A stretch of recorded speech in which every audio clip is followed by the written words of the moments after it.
So, one of the singular lessons I've learned in my life that I think is useful to some people is what I'm going to talk about today. And I would like to give like the backstory to this so that people understand where it's coming from.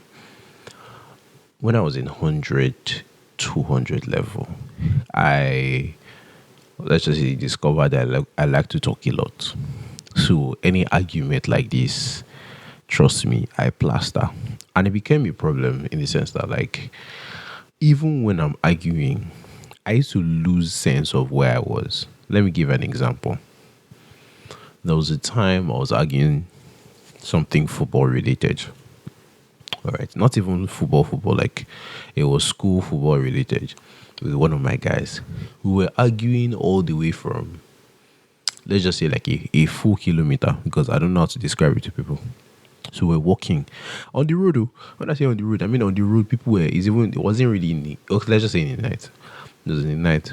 We were arguing on the road in the night. You know, there were street lights and everything, but people were also on the road. It was, think of it like rush hour in the night. This is in Covenant University. We were, when I say shouting, I mean shouting. Do you know that I didn't even know I was shouting up until somebody actually tapped me and like, guy, like we were shouting. We entered our hostel, we got into our room. We just know that people gathered around the room and we were wondering like what's going on. People thought we were fighting. When I say fight, like people thought we were about to fight. That's how loud we were shouting. So it became a problem for me. Another instance was when I think a day before vacation, I argued with somebody. As in, and I say argue, I mean we discussed for almost 6 hours. When I say argument, back and forth. As in, for me, I can never get tired of arguing. Me, tired, never. That time, Kai. If you argue with me, just know that we're here for a long time. As in, mine was you must agree with me or we die here. Is, do you understand? But when I went to my IT, my second IT in 400 level, I spent some time with my uncle in Abuja, 6 months.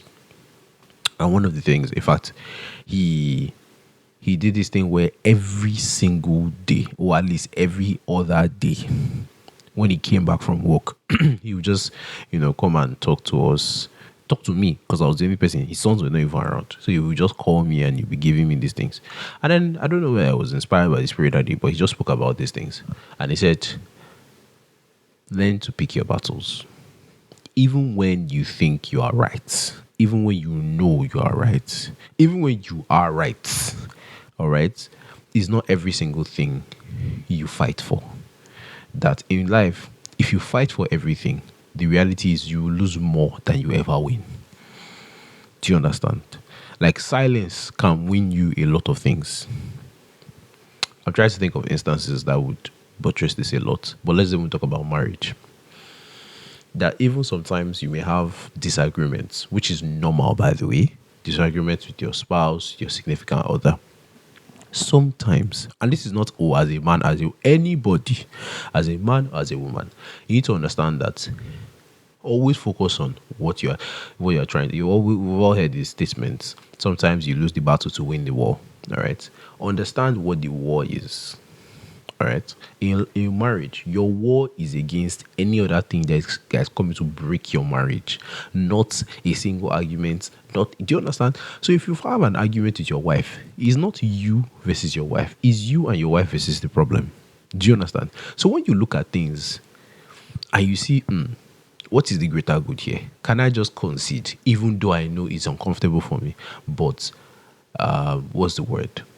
It will make my wife happy. I've lost the battle in the sense that I gave up what I thought was right to win the war.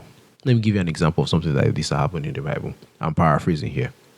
I think there was a time Paul was talking about it is his right to earn a living from the church or some sort. And he said he gave up such rights. Do you understand? As an example to people.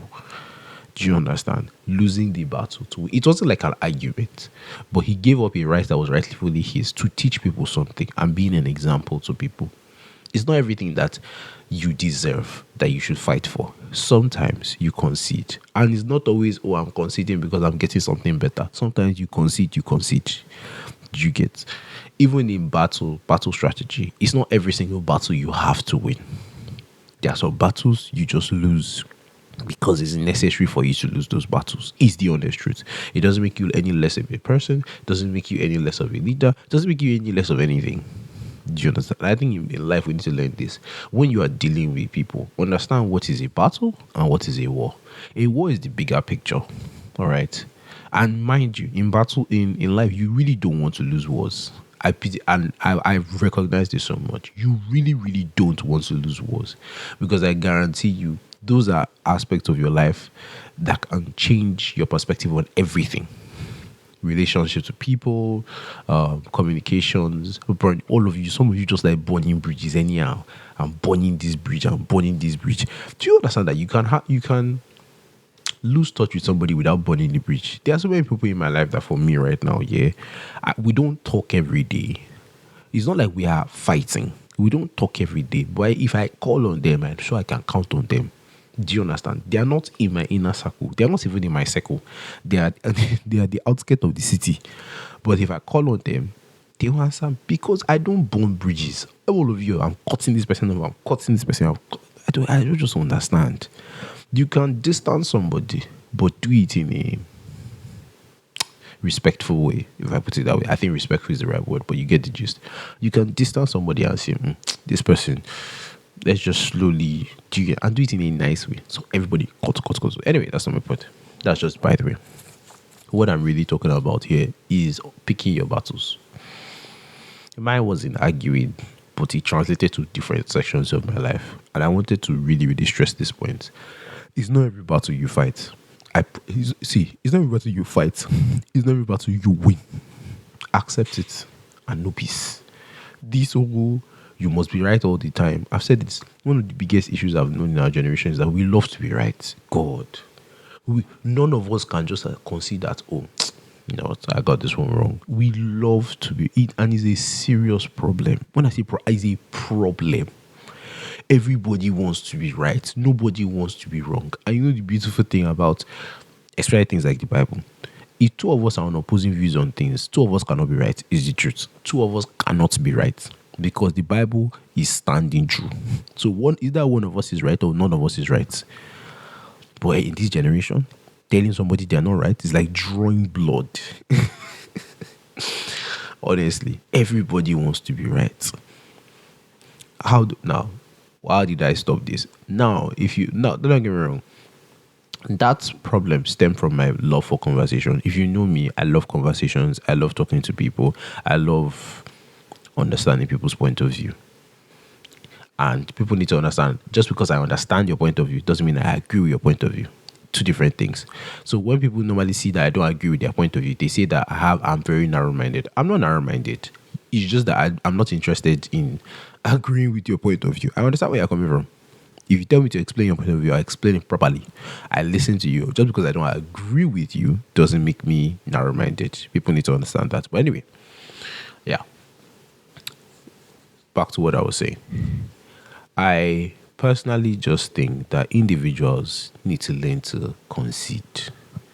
Some battles I don't even bother fighting. No be everything I argue for. No be everything I try to win. Some things you just say, you know what, that's fine.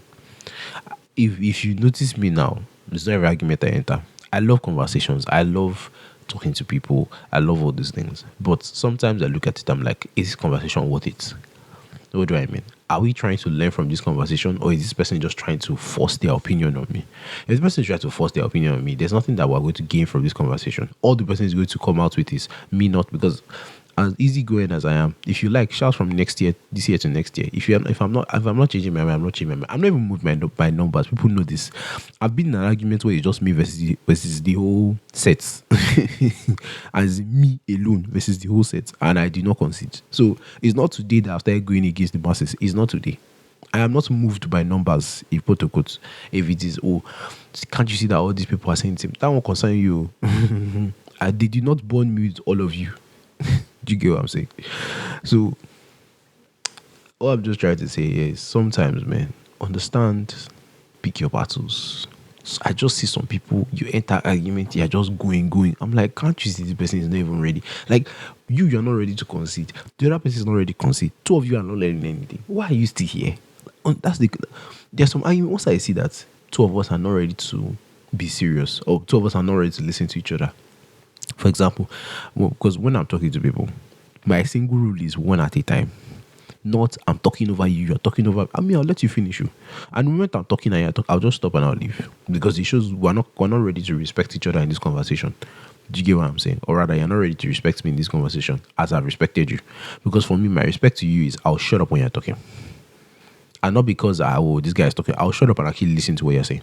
So when I'm talking and you're butting in I'll just stop talking. Simple as short. There's no need because we're not gaining anything in the conversation. You are just trying to be right. I don't argue with people that are trying to be right. I argue with people that want to express themselves, even if they want to convince me. Do you understand? But all this one is I want to be right. I leave it for you and you're God. I say you're God because not everybody follows the Almighty God.